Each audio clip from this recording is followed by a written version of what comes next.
Bonjour, je vais vous expliquer sur cette vidéo l'ABC de la curothérapie, l'ABC de la perception énergétique, qui sert à tout le monde et que tout le monde devrait connaître. Première étape, prenez une barre de xylophone, vous voyez, une barre de xylophone que l'on peut taper et qui fait donc de la musique, et puis placez-la en diagonale de vous, non pas en face ni de côté mais en diagonale, de l'extérieur vers l'intérieur, et puis tapez-la. Et vous allez entendre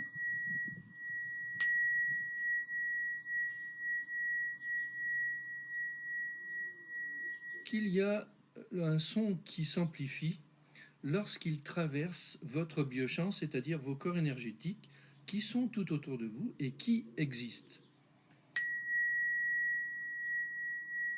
Vous voyez, je suis dans l'air et on entend très distinctement ces limites du corps énergétique. Deuxième exercice, de face.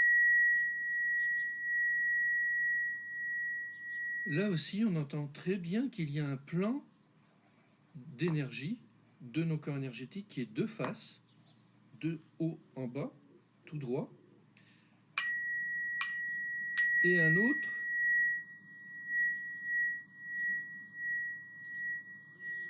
que l'on appelle le plan horizontal qui est au milieu et qui doit être au nombril si on est correctement ancré.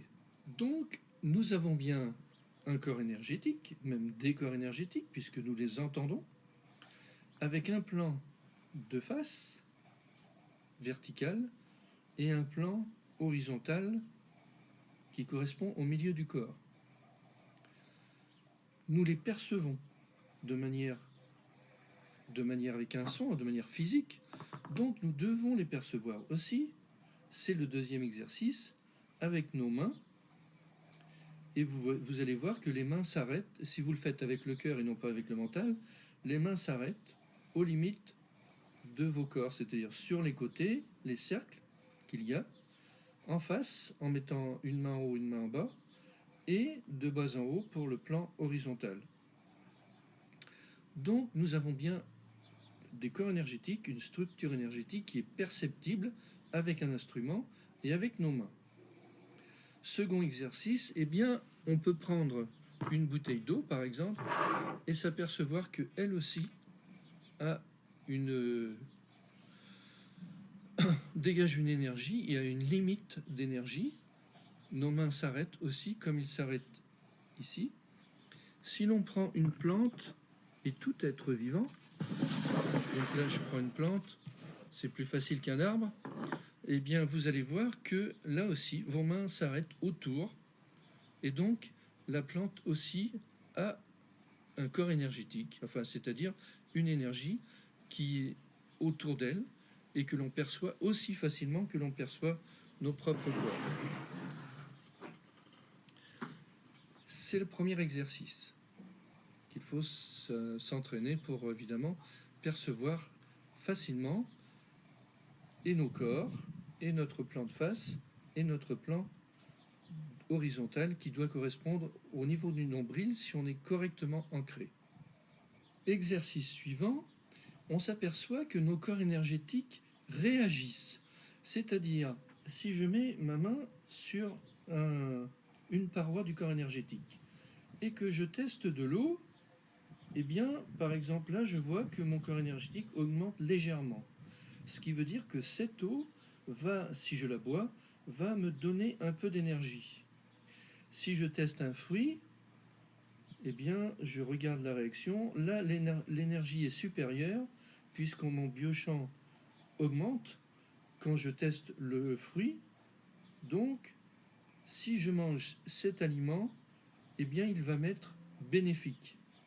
Mais il y a des aliments, lorsqu'on les teste, où notre biochamp diminue. Et là, effectivement, c'est que l'énergie de l'aliment va nous affaiblir notre énergie. Donc on peut tester l'énergie d'une eau si elle est positive, si elle est bonne, l'énergie d'un aliment s'il aussi est bas, est bon, mais on s'aperçoit aussi que l'on peut tester certains aliments qui vont nous décaler le biochamp de face. Quand ils sont dangereux, le biochamp de face se met de côté, donc il suffit de le chercher. Quand ils sont négatifs, le biochamp de face se décale légèrement sur le côté. Donc on peut tester un aliment, mais aussi on peut tester un livre. Il suffit de mettre la main sur le livre. Là, évidemment, il ne va pas nous donner de l'énergie, mais on va tester si notre biochamp de face reste droit, c'est que les informations sont positives ou neutres. Par contre, si le biochamp de face se décale, c'est que les informations sont erronées. Et s'il se décale en diagonale, c'est que les informations sont mensongères et dangereuses. Et pour tout ce qu'on va tester, on va pouvoir tester si un aliment ou quelque chose augmente notre énergie, c'est plus souvent un aliment, ou si, quand on teste n'importe quoi en fait, si notre biochamp reste droit, eh bien c'est que c'est neutre ou positif. Si notre biochamp se décale, ça veut dire que c'est négatif. Et s'il est en diagonale, ça veut dire qu'il est vraiment dangereux.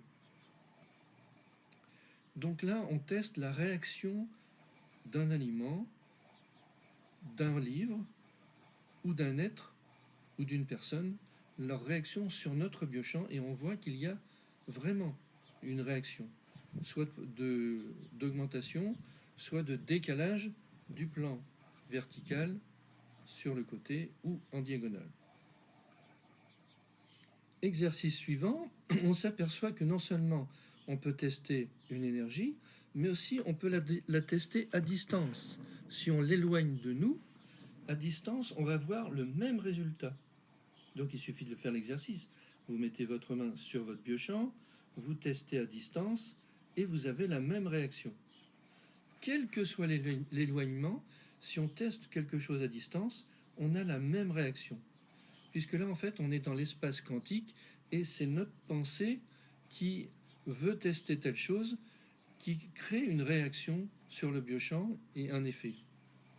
Alors, ça a un avantage, c'est que si l'on veut tester s'il y a quelque chose autour de nous, eh bien, compte tenu que l'on sait que l'on peut le faire à distance, il suffit de balayer l'air comme si c'était un laser pour percevoir. Donc on perçoit notre énergie. Ce qui veut dire que s'il y a un autre être dans l'espace que l'on ne voit pas forcément physiquement, mais s'il est là quand même, de manière énergétique, eh bien si on balaye la main, on va le percevoir énergétiquement. C'est le cas par exemple des hommes en peine, c'est-à-dire des défunts qui ne sont pas partis, parce que pour multiples raisons, dont la première c'est parce qu'on leur a dit qu'il n'y a rien après la mort, donc ils ont peur de l'au-delà. Il suffit de balayer l'air autour de nous en disant est-ce qu'il y a quelqu'un ici, une âme en peine, de balayer l'air, et s'il y en a une, eh bien notre main va s'arrêter, on va même pouvoir avec les deux mains percevoir son contour énergétique comme nous avons perçu notre propre contour. Ensuite, on peut, si l'on trouve une présence, on perçoit une présence énergétique, on peut tester de quelle nature il s'agit. S'il s'agit d'un être humain, d'un ex-être humain, c'est-à-dire d'une âme en peine, eh bien notre énergie, que ce soit dans ce sens-là, ou que ce soit dans le sens-là par rapport au biochamp, par rapport au plan horizontal, notre énergie sera la même qu'un humain. Il ne va pas y avoir de différence. Par contre, si l'on pose la question, est-ce qu'il y a un esprit de la nature et que l'on perçoit un esprit de la nature, ou si l'on pose la question dans une église par exemple, est-ce qu'il y a une sainte présence, mais réellement une sainte présence, pas qu'une hypothèse, et que l'on perçoit une présence, eh bien l'énergie va être supérieure à celle d'un humain, c'est-à-dire qu'au lieu de percevoir une énergie égale au niveau du plan horizontal par exemple, eh bien en présence d'un esprit de la nature, notre énergie va augmenter et en présence d'une sainte présence dans une église, par exemple, notre énergie va augmenter encore plus. Pour voir s'il s'agit d'un esprit de la nature, on va dire que à partir du nombril, on est au zéro, c'est-à-dire à l'énergie d'un humain normal. Lorsque l'énergie monte au niveau de la poitrine, on est à une énergie multipliée par 10, c'est-à-dire tout notre biochamp s'est augmenté par 10. Et lorsque notre plan horizontal arrive ici, on peut dire que l'énergie s'est multipliée par 20, et lorsqu'il arrive au niveau de la tête, notre énergie s'est multipliée par 30. Donc si l'on teste une présence et que l'on constate où est rendu notre plan, on va dire s'il s'agit par exemple ici, on va dire qu'il s'agit entre le 0 et le 10, donc à peu près 5 fois notre énergie. Là, il s'agit d'un esprit de la nature. Selon la grandeur, etc., on va pouvoir estimer de qui il s'agit. Si l'énergie monte plus haut, eh bien, il s'agit aussi d'un esprit de la nature, mais d'un grand esprit de la nature. Et puis, si ça monte encore plus haut, en général, il s'agit de saintes présences qui sont réellement dans les lieux, dans les églises, dans les hauts lieux, et que l'on constate en percevant leur corps énergétique comme on a perçu le nôtre. Cela paraît peut-être extraordinaire et pourtant c'est la vérité et il vous suffit de le faire pour le constater vous-même. À partir du moment où l'on perçoit une présence énergétique, comme on a perçu notre propre énergie, eh bien on va percevoir aussi si l'énergie se déplace. C'est-à-dire que si l'on en perçoit, on pose la question, est-ce qu'il y a un esprit de la nature? On balaye l'air et puis notre main s'arrête. On regarde sa grandeur, on regarde s'il est positif ou s'il est négatif, puisque notre biochamp va être décalé. On regarde son énergie dans le sens de la hauteur. S'il est jusque-là, c'est vraiment un esprit de la nature. Si notre énergie est montée, c'est plutôt une sainte présence. Et puis, on peut dialoguer avec, c'est-à-dire on peut lui demander, eh bien par exemple, est-ce que tu es une fée? Si c'est le cas, est-ce que tu peux te mettre à gauche? Et puis, il suffit de rebalayer l'air pour voir s'il s'est déplacé ou pas. S'il ne s'est pas déplacé, c'est que ce n'est pas une fée. Enfin, on peut poser une autre question. Est-ce que tu es un autre esprit de la nature que l'on nomme? Si c'est le cas, mets-toi à gauche. Et puis on rebalaye. Et puis si la présence est rendue à gauche, eh bien c'est bien que notre réponse est positive. On peut donc dialoguer avec des âmes en peine, si on perçoit une âme en peine, en lui posant la question, oui ou non, et en percevant son déplacement. On peut dialoguer avec des esprits de la nature, par oui ou par non, et on peut dialoguer avec des saintes présences, aussi par oui ou par non, sans avoir de don particulier. Il suffit simplement de percevoir notre biochamp, comme on a fait, et on pourra percevoir un biochamp énergétique dans la nature. On pourra l'estimer s'il est normal ou s'il est négatif, estimer selon son énergie de qui il s'agit, et dialoguer avec.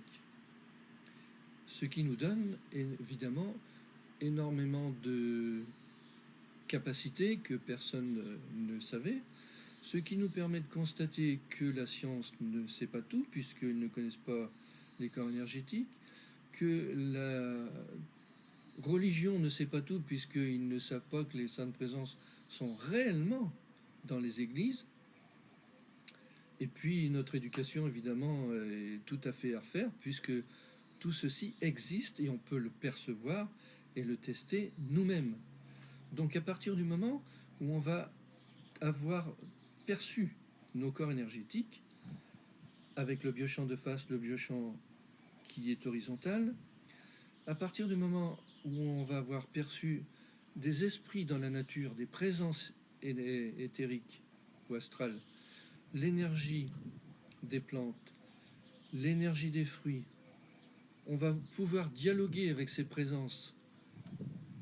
De même que l'on peut dialoguer avec un arbre, alors là par contre l'arbre il ne va pas se déplacer, mais si on met nos mains sur son biochamp et que l'on pose une question, eh bien si c'est oui, le biochamp va augmenter, et si c'est non, le biochamp va diminuer.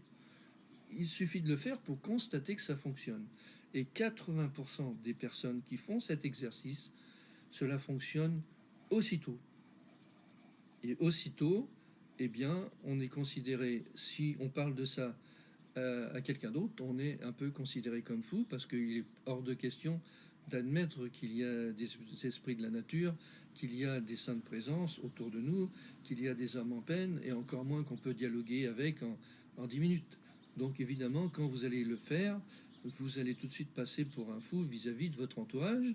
Donc il va falloir leur expliquer la même chose et leur dire, essayez, avant de conclure, avant de... Effectivement, notre éducation ne nous enseigne pas ça, mais avec ce système que vous pouvez vérifier, expérimenter, eh bien vous allez voir que l'on a réellement des corps énergétiques, qu'il y a réellement des présences autour de nous, que l'on peut percevoir l'énergie des choses, estimer si c'est positif ou négatif, dialoguer avec les arbres, avec les plantes, avec les esprits de la nature, et tout ça, c'est maintenant. Maintenant, vous pouvez le faire, et tout le monde peut le faire. Et c'est à partir de là que la curothérapie est née, que l'on peut percevoir que l'on a détaillé tous les corps énergétiques et tout ce qui est à l'intérieur, c'est-à-dire les fissures, les failles, au même titre que tout ce qui est physique peut être altéré, les corps énergétiques, un par un, peuvent être altérés, et cela nous permet donc de tout tester, de tout remettre en place, de tout nettoyer. Et aussi, on s'est aperçu qu'il y a des esprits de la nature, mais aussi il y a des parasites qui sont sur nous, qui sont de nature éthérique ou astrale, comme vous voulez, et qui consomment nos énergies et qui créent ce que la médecine appelle des maladies, qui sont réellement des maladies d'ailleurs, mais que l'on peut soigner, puisqu'on peut les percevoir, et à partir du moment où on peut les percevoir, on peut aussi les enlever. Voilà en quelques minutes une panoplie d'exercices que vous pouvez faire et qui va vous ouvrir les portes sur ce monde énergétique mystérieux qui n'est pas franchement mystérieux, mais qui est inconnu surtout.